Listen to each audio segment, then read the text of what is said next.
What's up, lords and ladies? This is King Midas, and welcome to Let's Play Crusader Kings 2 as the Nation of Karen.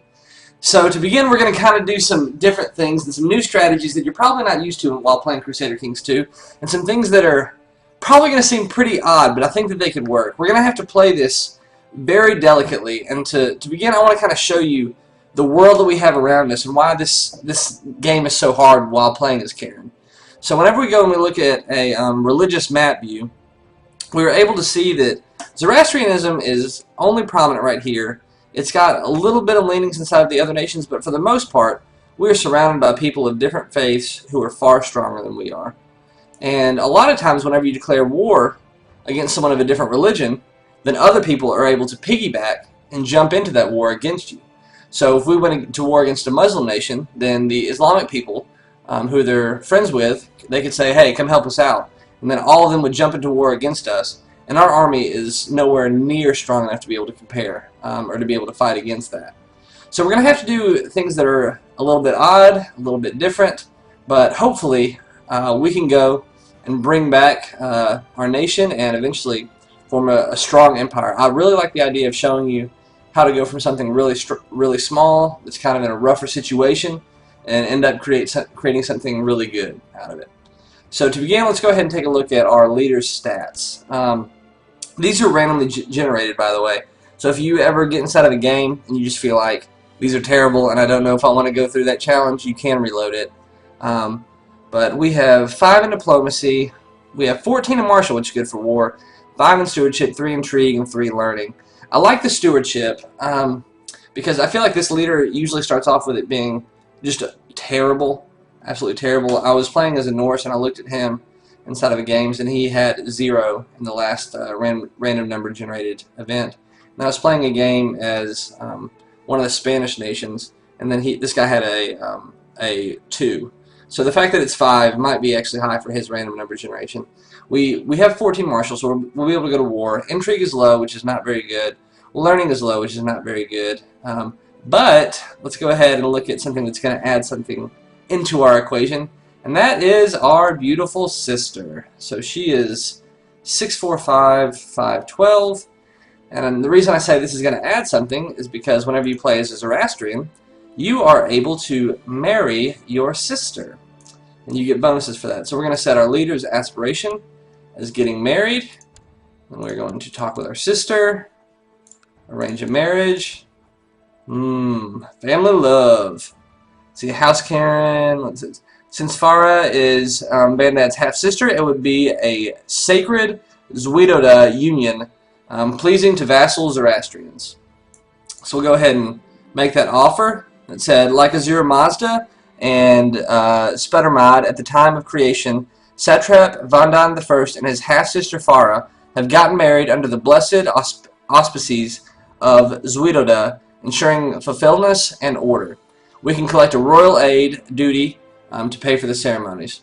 So we can either get some gold or some prestige. Right now, we're kind of low on both, but I'm going to go ahead and take the wealth. We're not making that much gold at the moment.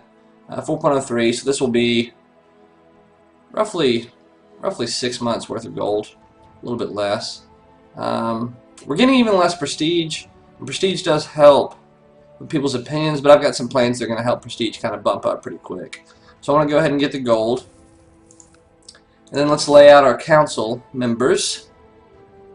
I want to go ahead and I want to train troops in the capital.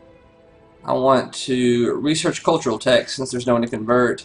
And then I wanted to kind of think about this for a little bit. So one of the biggest problems is that we have this Caliph down here who is way stronger than we are over here in Karen. Let's do a quick army comparison check. He has, let's see, 4,092. That can't be right. Let's check again. Let's see. Or his men are really down. Maybe that was just for his top liege. Why am I misclicking? My title, ledger, there we go. Independent States, Army, Arabian Empire, 4,092. So he's actually smaller than I thought, but he's going to expand really quickly. As you can see, he has way more land than I do, and he's also kind of the leader of this area of the world, and I don't want him coming to war against me. If I go to war with another Muslim state or Islamic state, I don't want him going allying with them. So I'd like for him to stay out of things while he can, and what would be the most advantageous for me is if all of these states kind of broke out into an internal crisis and just separated. So instead of going and trying to lay claims elsewhere, what I'm going to do right now is I'm going to try to improve diplomatic relations with him. And this is something I usually don't do inside of most games. Most games I would probably be fabricating claims. But this is kind of an interesting scenario.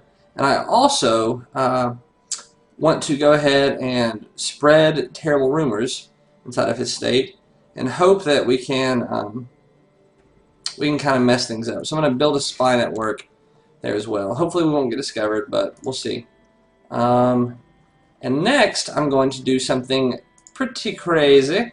I'm going to go and talk with the leader of the state beside me, Shah Nasser I of the Samanid Shahdom, and he is a higher level than me inside of the ranks go. So like for a typical Christian nation, you have counts, dukes, kings, and emperors. And for what we have over here, I'm trying to remember the exact level of it, but I'm basically, I believe a satrap is the equivalent of a duke, and a shah is the equivalent of a king. So I have the ability to swear fealty to him, and basically he will absorb me. So at the moment, I have no one who is above me, no one who's got more power than me, who I have to answer to, but I'm going to go tell him, hey, for your protection, I will go and let you have all of my land.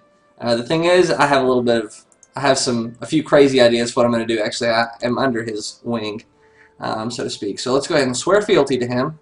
See if he will accept those, accept my offer, and let's begin the time. Let's see, Satrap Vanad, first of Karen. Satrapy fulfilled the ambition to get married, which is good. So I'm officially married, and I really want to have some kids. She's 32, I'm 37. And the older women get in this game, the less likely they are to have children. I believe by the time they're 45, the chance gets to 0.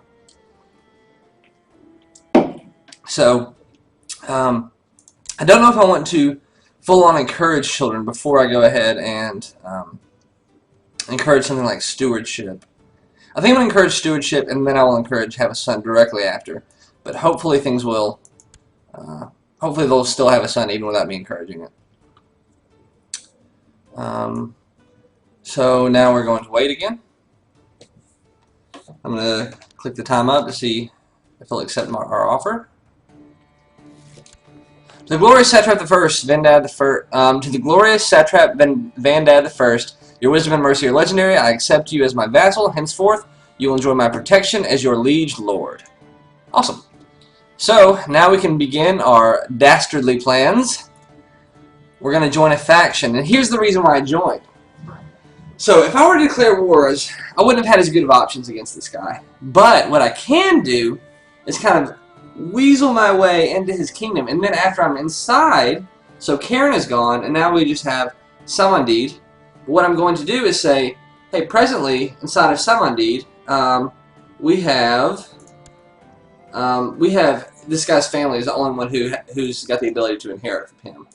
So I'm obviously not in the line of succession, and the succession is going to go to his son. But what I can do is, instead of saying, hey, things need to be tied to your family, I can start a faction and say, I want for you to change your succession laws to elective, which means that whenever you die, everyone kind of gets a vote. To use the terms that are used by Christian nations, if a king died, then all of the dukes would get a vote for what's going to happen. What's going to happen next? So it's always one level down. So you and one level down. So what I'm going to do is I'm going to try to do elective, and basically what that's going to mean is that I'm going to be able to secede and become the Shah. Because previously it was just going to be based on their genealogy, and since I'm not a part of the family, I would have never been able to inherit. But if this law passes, then I'm going to be able to. And we can see that because Karen starts the game with these extra units, I actually have way more units than my controlling party does. I've got 404% of their army. So what I'm going to do is I've started the faction, and I'm going to go ahead and demand the switch. Let's see what he says. Rather than risking civil war tearing the realm apart, I have decided to give in to your demand and change the laws of inheritance to elective monarchy. But this treacherous act of blackmail will not be forgotten. Signed, Shah Nasser I of Samadid Shahdam. Excellent, excellent. That's great. So now we have, to the most excellent satrap Vandad I, your wisdom and mercy are legendary. In recognition of your services, we have decided to grant you the title of court musician.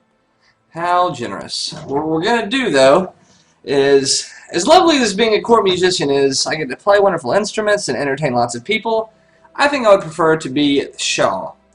So now what I'm going to do is I'm going to start another faction that says Satrap Vendad I for Samadid Shahdam. So I'm basically saying, you're in my chair, you need to get up because now I'm the leader of this nation. And I still have 407% of his army. What I want to do is go ahead and win this quickly. I don't want other nations kind of trying to pop in. I don't want anything to go too crazily. So, I don't think I'm going to have too many people who are going to be willing to join this faction either. And while I've got strength, I'm going to go ahead and issue an attack. So, demand installation of my claimants. Mazarban Ishmael of Kvev has found the... so this guy was wanting someone else. He was basically wanting that guy's son to become the Shah instead. And it looks like he might have been starting to claim for himself. So he was basically saying, Dad, I don't want to wait for you to die. I want to go ahead and take over. But that's not going to happen because we are going to go to war. And he says, your shameful attempt at blackmail has not succeeded. No matter how many corrupted souls you have enticed to help carry out your plan, I will not give in without a fight. I'd rather die defending what is rightfully mine. Signed, Shah Nasser I of Samadid Shahdam. Then war it is. Awesome. So, we have officially started a war.